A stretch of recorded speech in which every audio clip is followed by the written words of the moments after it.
नमस्कार, प्राइम समाचारमा स्वागत छ। म सुषमा श्रेष्ठ। सुरु गरौँ अहिलेसम्मका प्रमुख समाचारबाट। नेपाली कांग्रेसका शीर्ष नेताहरूसहित पदाधिकारी बैठक आज बस्दै संसद अधिवेशन, पार्टी महाधिवेशन र कोरोना संक्रमण लगायतका विषयमा छलफल हुने। नेपालमा कोरोना संक्रमितसँगै मृत्यु दर पनि दैनिक बढ्दो, पशुपति आर्यघाटमा शव जलाउनेहरूको घुइँचो।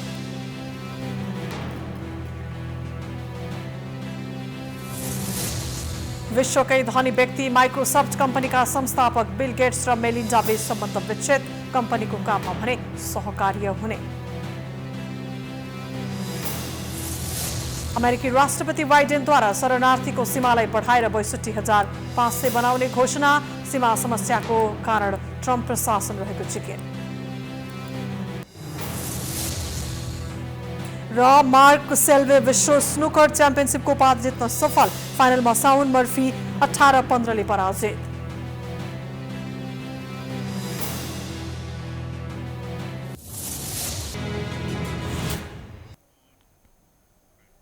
अब समाचार विस्तारमा। नेपाली कांग्रेसको पदाधिकारी बैठक आज बस्दैछ। पार्टीको आगामी 14औं महाधिवेशन तथा समसामयिक विषयमा छलफल गर्न बैठक दिउँसो 2 बजे सभापति शेरबहादुर देउवाको निवास पुरालिन कण्ठमा बस्न लागेको हो। बैठकमा पार्टीको महाधिवेशनका लागि भइरहेको तयारी तथा पछिल्लो समय तीव्र रूपमा फैलिएको कोरोना संक्रमण लगायतका विषयमा छलफल हुनेछ। बैठकमा पदाधिकारी तथा पूर्व पदाधिकारीलाई बोलाइएको छ। पदाधिकारी बैठक हिजोका लागि तय गरिएको भए पनि केही पदाधिकारीको स्वास्थ्य समस्या देखिएको भन्दै स्थगित गरिएको थियो। हिजो प्रवक्ता विश्वप्रकाश शर्मा लगायतका केही नेतामा कोरोना भाइरस संक्रमण पुष्टि भएको थियो। कोरोना महामारीका कारण यसअघि बोलाइएको कांग्रेसको केन्द्रीय कार्य समिति बैठक अनिश्चितकालका लागि स्थगित भएको छ। प्रधानमन्त्री केपी शर्मा ओलीले कोभिड-19 रोकथाम र नियन्त्रणका लागि सरकारले चालेका कदममा सहयोग र साथ दिन सबैमा आग्रह गर्नुभएको छ। देशवासीका नाममा सम्बोधन गर्दै प्रधानमन्त्री ओलीले गत वर्ष प्रवेश गरेको महामारीलाई एक हदसम्म नियन्त्रणमा ल्याइए पनि पुनः प्रवेश गरेको दोस्रो लहरबाट जनजीवन प्रभावित भएकाले यसमा सचेत हुन आग्रह गर्नुभयो। उहाँले छिमेकी र मित्र राष्ट्रलाई अक्सिजन लगायत स्वास्थ्य पूर्वाधारमा सहयोग गर्न पनि आग्रह गर्नुभएको छ।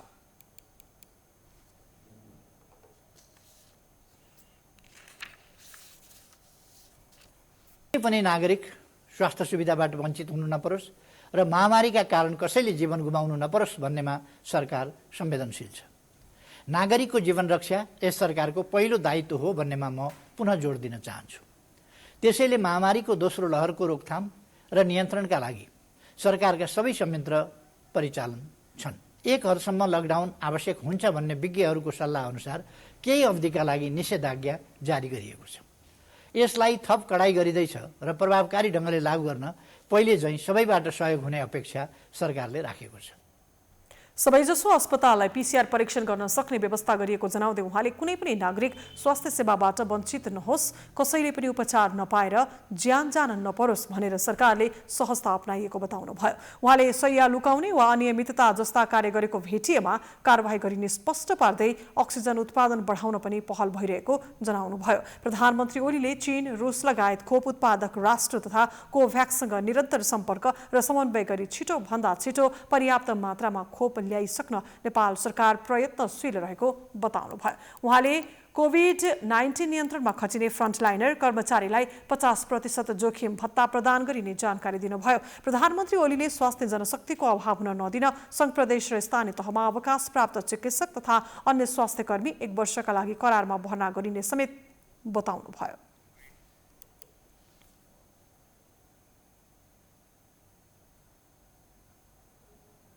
आपूर्ति व्यवस्था प्रभावित नहुने गरी सोसँग सम्बन्धित ढुवानीका साधन भने यथावत सञ्चालन हुने व्यवस्था मिलाइएको छ।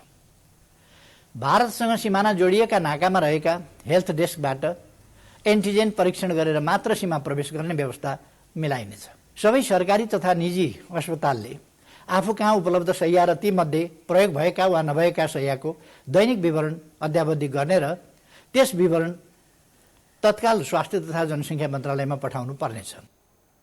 प्रधानमन्त्री ओलीले वीर अस्पतालको नयाँ भवन र नेपाली सेनाको त्रिचन्द्र मिलिटरी अस्पताल, काठमाडौँ उपत्यकाका धेरै शैय्या भएका मेडिकल कलेज, ठूला सरकारी तथा निजी अस्पताललाई कोभिड अस्पतालको रूपमा सञ्चालन गरिने जानकारी दिनुभयो। यस्तै प्रधानमन्त्री ओलीले नेपाली सेनालाई प्रदेश तथा राजधानीमा शीघ्र 1000 शैय्याको अस्थायी अस्पताल निर्माण गर्न पनि निर्देशन दिनुभएको छ।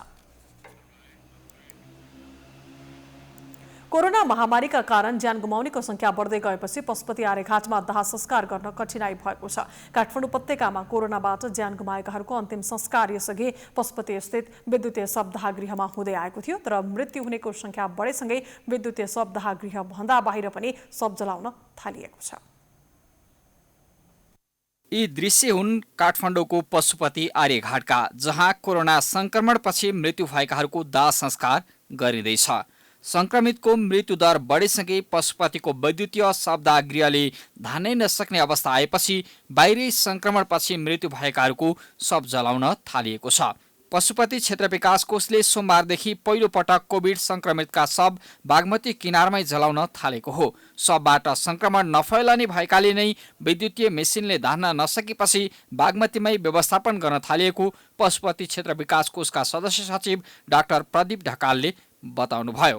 हामीले यहाँ सुरक्षाका मापदण्ड अपनाएर यहाँ कार्य गर्ने साथीहरूलाई चाहिँ प्रशिक्षित गरेका छौँ र आउने शवहरूको व्यवस्थापनको लागि चाहिँ हाम्रो यहाँको टोली तयार छ।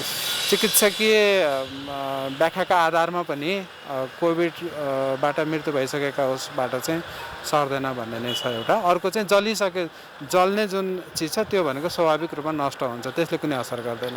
पशुपति स्थित विद्युतीय शवदाह गृहमा कोरोनाबाट मृत्युवरण गरेकाहरूको शवको चाङै देख्न सकिन्थ्यो। आफन्तहरू भावविह्वल अवस्थामा थिए भने नेपाली सेनाका जवानहरू व्यवस्थापनमा ज्यानको प्रवाह नै नगरी खटिरहेका थिए।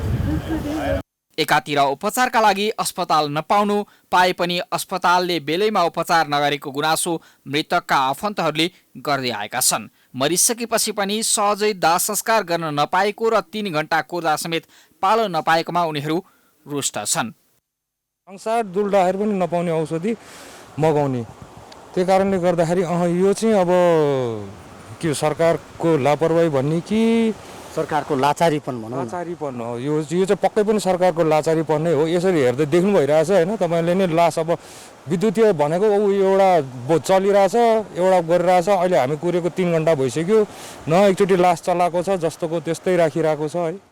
पछिल्लो समय नेपालमा कोरोना भाइरसको संक्रमण तीव्र गतिमा बढिरहेको छ। संक्रमण दर बढेसँगै मृत्यु दर समेत बढ्दो क्रममा छ। देशभर लगातार कोरोनाबाट ज्यान गुमाउनेहरूको संख्या बढिरहँदा कोरोनाबाट मृत्यु भएकाहरूको अन्त्येष्टि नेपाली सेनाको टोलीले गर्दै आएको छ भने सब व्यवस्थापनमै समस्या पर्ने हो कि भन्ने चिन्ता पनि बढ्न थालेको छ। समाचारको सिलसिला अझै जारी छ, हामी विश्रामपछि आउँछौँ। विश्रामपछि स्वागत छ। अब बाँकी समाचार। विश्वासको मत लिने प्रधानमन्त्री केपी ओलीको निर्णयसँगै मुलुकको राजनीति तरङ्गित बनेको छ। माओवादी केन्द्रले समर्थन कायम नै राखेको समयमा आखिर प्रधानमन्त्रीले किन विश्वासको मत लिँदैछन्? संसदबाट विश्वासको मत प्राप्त नभए के होला? हेरौँ यो रिपोर्ट। प्रधानमन्त्री केपी ओलीले संविधानको धारा 100 को उपधारा 1 बमोजिम आफूमाथि प्रतिनिधि सभाको विश्वास छ या छैन भन्ने कुरा प्रश्न पार्न विश्वासको मत लिने निर्णय गर्नुभएको हो। प्रधानमन्त्री केपी ओलीको विश्वासको मत लिने कदमलाई प्रमुख प्रतिपक्षी नेपाली काङ्ग्रेसले राजनीतिक दाउपेचको रूपमा लिएको छ। काङ्ग्रेस सचेतक पुष्पा भुसाल प्रधानमन्त्रीलाई विश्वासको मत प्राप्त नहोस् भनेर आफूहरूले हरसम्भव प्रयास गर्ने बताउनुहुन्छ। प्रधानमन्त्रीज्यूले आफ्नो सत्ता टिकाउनको लागि आफू एउटा शक्तिशाली सरकारको रूपमा स्थापित गर्ने कोसिस गर्नको लागि यो पनि एउटा रणनीतिक तवरबाट विश्वासको मत मैले पुष्टि गर्छु भनेर उहाँले यो प्रस्ताव राख्नु भएको भन्ने हामीले महसुस गरेका छौँ। नेपाली कांग्रेसले अहिलेको सरकारले आफ्नो सत्तामा रहने कुनै पनि संवैधानिक राजनीतिक नैतिक आधार गुमाइसकेको अवस्था रहेको कुराहरू पुष्टि गरिसकेको अवस्था छ। वर्तमान सरकारलाई समर्थन गरेको भए पनि प्रधानमन्त्रीले विश्वासको मत लिनुपर्छ भन्ने माग माओवादी केन्द्रले निरन्तर गरिरहेको छ। तर अहिले प्रधानमन्त्रीले विश्वासको मत लिने निर्णय गर्दा माओवादीले विश्वासको मत दिने वा नदिने स्पष्ट पारेको छैन। जसपाको समर्थन पाएमा संसदमा सजिलै बहुमत पुग्ने देखिन्छ। तर जसपा प्रधानमन्त्रीलाई समर्थन गर्ने कि नगर्ने भन्नेमा विभाजित देखिन्छ। जसपाको बाबुराम उपेन्द्र समूह कुनै पनि स्थितिमा ओलीलाई समर्थन गर्न नहुने पक्षमा छ। यदि विश्वासको मत प्राप्त नगरे प्रधानमन्त्री ओलीले संसद विघटन गर्ने र चुनावमा जाने निर्णय गर्न सक्ने कतिपयको आशंका छ। तर अहिले नै विश्वासको मत प्राप्त नगर्दैमा संसद विघटन गर्न नमिल्ने संविधानका जानकारहरू बताउँछन्। कुनै कारणले यदि विश्वासको मत उहाँले प्राप्त गर्न सक्नु भएन भने विश्वासको पद प्राप्त नगरेपछि उहाँले राजीनामा गर्नुपर्छ। राजीनामा गरेपछि नयाँ सरकार गठनको बाटो खुल्छ। 76 को सरकार बन्ने सम्भावना छैन। राष्ट्रपतिजीले के गर्नुपर्छ भने 76(2) अन्तर्गतको पहिलो सरकार बनाउने भनेर उहाँले आह्वान गर्नुपर्छ। 2 वा 2 भन्दा बढी दल मिलेर आऊ। तर 2 वा 2 भन्दा बढी दलको यदि सरकार बन्न सकेन भने 76 को 3 मा जान्छ। 275 सदस्यीय प्रतिनिधि सभामा हाल 271 सांसद छन्। अहिलेको अवस्थामा प्रधानमन्त्री पदमा कायम रहिरहन प्रधानमन्त्री केपी ओलीले 136 सांसदको समर्थन लिनुपर्छ। संसदको सबैभन्दा ठूलो दल नेकपा एमालेसँग 121 सांसद छन्। नेपाली कांग्रेससँग 61, माओवादी केन्द्रसँग 49 र जनता समाजवादी पार्टीसँग 32 सांसद छन्। राप्रपा, राष्ट्रिय जनमोर्चा, नेपाल मजदुर किसान पार्टी र स्वतन्त्र 1 सांसद छन्। नेपाली कांग्रेस र माओवादी केन्द्रले प्रधानमन्त्री ओलीको पक्षमा विश्वासको मत दिने सम्भावना देखिँदैन। यस्तोमा बहुमत सिद्ध गर्न उहाँले जसपाको भर पर्नुपर्ने हुन्छ। जसपाले पनि साथ नदिएमा प्रधानमन्त्रीले विश्वासको मत पाउने छैनन्। प्राइम टाइम्स टेलिभिजनका लागि प्रकाश जोशीको रिपोर्ट। समाचारको सिलसिला अझै जारी छ। हामी विश्राम पछि आउँछौँ। विश्राम पछि स्वागत छ। अब अन्तर्राष्ट्रिय समाचार।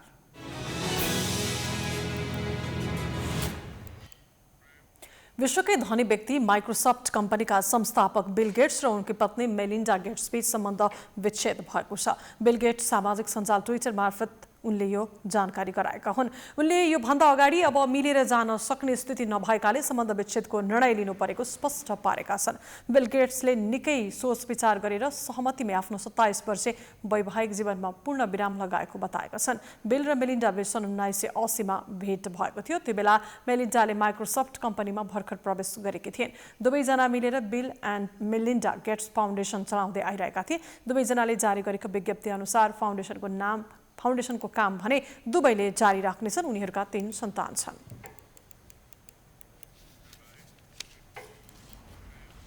अब अमेरिकाको प्रसङ्ग। अमेरिकी राष्ट्रपति जो बाइडेनले शरणार्थीको सीमालाई 15,000बाट बढाएर 62,500 बनाउने बताएका छन्। शरणार्थी सम्बन्धी निकाय र देशभित्रका प्रगतिशील धारले व्यक्त गरेको आक्रोशपछि राष्ट्रपति बाइडेनले न्यून संख्याले अमेरिकी मान्यताको प्रतिनिधित्व नगर्ने जनाएका छन्। अघिल्लो महिनाका विवरणहरूमा अमेरिका मेक्सिकोको सीमामा कीर्तिमानी संख्यामा मानिसहरूको घुइँचो लागेकाले थप मानिसहरूलाई प्रवेश दिने बारे बाइडेन चिन्तित रहेको जनाइएको थियो। तर अहिले आएर उनले ठूलो संख्यामा शरणार्थीलाई मान्यता दिएका हुन्। यसले पूर्व राष्ट्रपति ट्रम्पले छुटाएको ऐतिहासिक न्यून संख्यात्मक सीमालाई मेट्ने उनको भनाइ छ।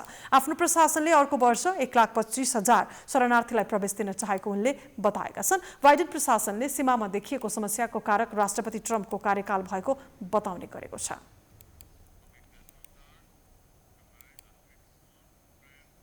अब खेलकुद समाचार।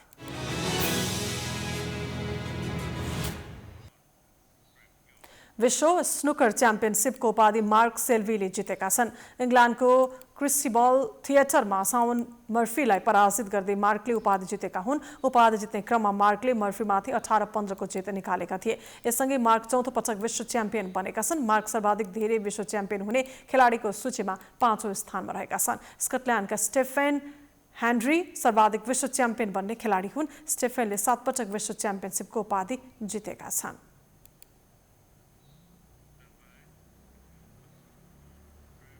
वेस्ट ह्याम युनाइटेडले शीर्ष 4 मा हटाउँदै आउँदो सिजन च्याम्पियन्स लिग फुटबलमा स्थान बनाउने आशा जीवित राखेको छ। यो सँगै हामी समाचारको अन्त्यमा आइपुगेका छौँ। जाँदा जाँदै प्रमुख समाचार पुनः एकपटक। नेपाली कांग्रेसका शीर्ष नेताहरूसहित पदाधिकारी बैठक आज बस्दै संसद अधिवेशन, पार्टी महाधिवेशन र कोरोना संक्रमण लगायतका विषयमा छलफल हुने। नेपालमा कोरोना संक्रमितसँगै मृत्युदर पनि दैनिक बढ्दो, पशुपति आर्यघाटमा शव जलाउनेहरूको घुइँचो।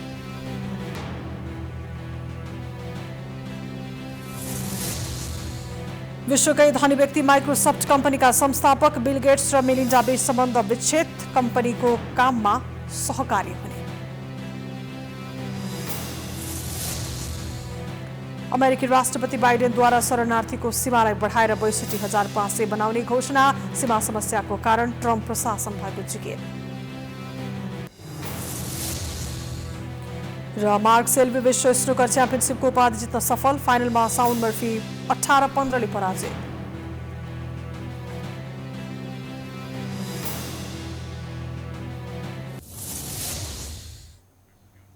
प्राइम समाचार अहिलेलाई सकियो। हेर्दै रहनुहोला प्राइम टाइम्स टेलिभिजन।